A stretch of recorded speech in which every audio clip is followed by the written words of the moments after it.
guys, my name is Liza May. So karon for today's video, ang atong buhaton kay I'm gonna share to you ang duha ka kanaang games nga ako ang ganahan buhaton during my leisure time. So first is mag-solve sa Rubik's Cube. So tara ang Rubik's Cube. So first atong buhaton para ma-solve siya kay atong bungkagon, of course. So ato siyang bungkagon. So, ikaw man na ito bungkag kay kanaang sultian ta mo sa mga basic algorithms na ako sang nahibaw-an. So, sa ako lang sa mga na-recall, nga gipang tudlo sa ako ang mga classmates sa una. So, dira, so nabungkag na siya.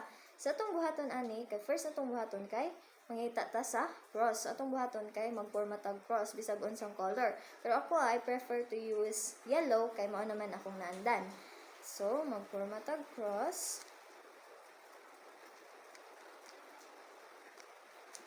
So, nakaporma na ko cross. After ana, kay mag-align ko sa dere. Padung sa second, para makapadung na ko sa second layer.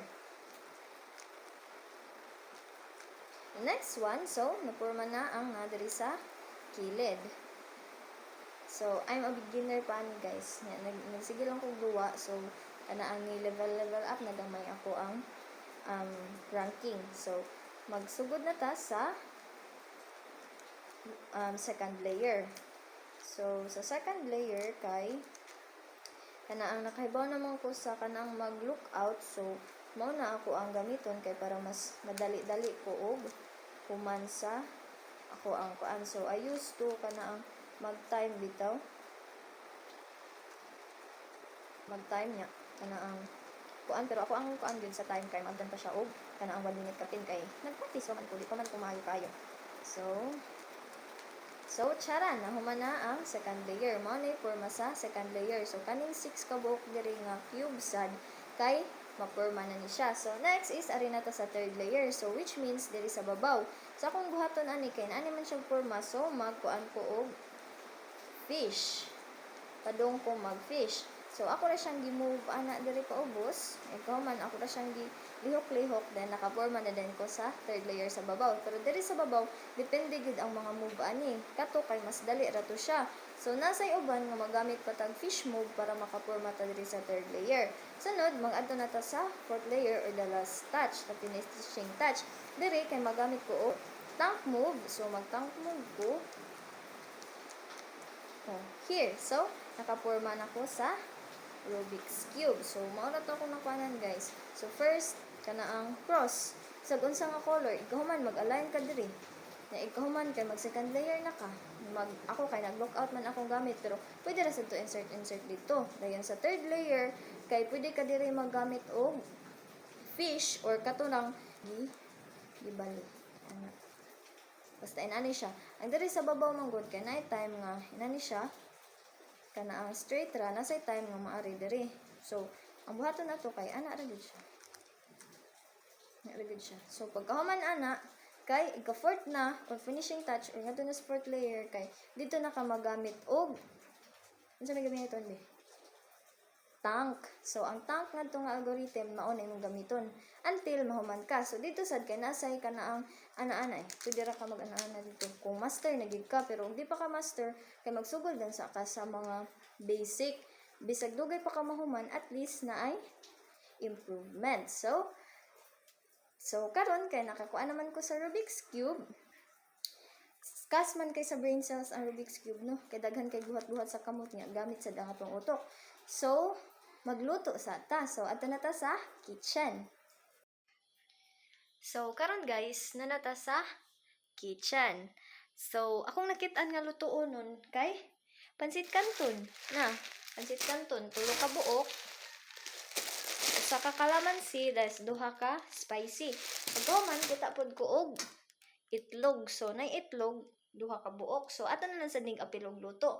Tapos, kita pod ko og pan. So, lami man parison ang kanaang pan nya kanaang palaman ang pansit canton ug ang itlog. So, kanin na lang atong kanon. So, magsugod na tagluto.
first guys, atong buhaton kay of course ato gid ning tungaon ang pan.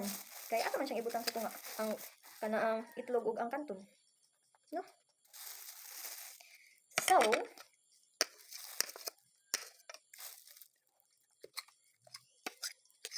first atong ibutang kay ang itlog. Dayon ang pansit canton. So, lami siya tanawon guys. Amot ka, igkakaon ani kung lami ba ni siya kung sakto ba pagkatimpla. Kaya ang nagtimpla ani kay kuan man di man ako, nya ana man siya nga maayo siya mo timpla. So, sige na lang give chance. So, siya na lang akong gipatimpla. So, tan-aw na to kung lami ba ni siya.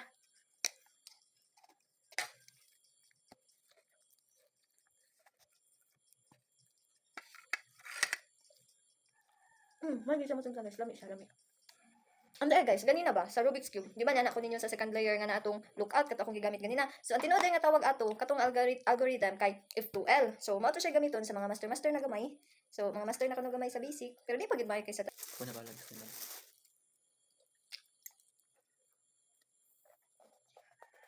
Ako or sila like, hindi ko dito kay dito. Hindi ko na sila kung kay dito. maayo sa kasuma. Maayo sa kasuma. Kuma. Hindi ka mag-practice ya. Yeah.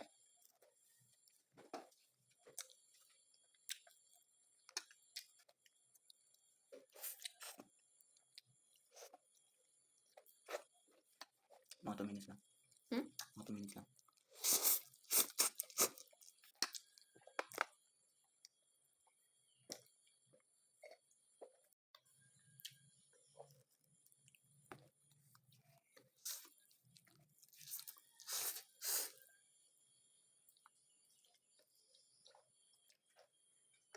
So karon guys, kay nabusog naman ko, so mapadayon na ta sa ato ang ikaduha nga duwa or ang games nga ako ang ganahan duwaon. So karon guys, magsugod na ta sa atong ikaduha nga duwa, which is ang Sudoku. So dire nakakuha na ko aning tanan. Pero maari lang sa ta sa medium, di ta magara-gara kay nagkat-on pa man ta. So magsugod na ta. So akong gi-press ning icon dire kay para mo highlight ang mga number nga ganahan akong butngan. Para sa di ko magsayop-sayop pero mag-solve gani ko sa papel niya. Wa may highlight ang papel. So di na nang gid magdinanghag. So magsugod na ta. Sige. Magsugod na ta kay para mahuman na ta. Ani. Pero ako guys, kung ako magbuhat ani kay dugay gid ko mahuman. Kay usahay kay need ba ya nga di ta magdinanghag kay kung magdinanghag ta balik na sa tag-uno nya dugay ba ani siya mahuman, so it takes time kaayo. So ilang gid kay ta magdinanghag guys. So karon padayon sa ta ang kuan na gid nato ani buhaton nato mangita ra gid tag kana ang kuan mabot nga nato sa number nga dili masayop kay ug masayop siya ug gid tay mahimo.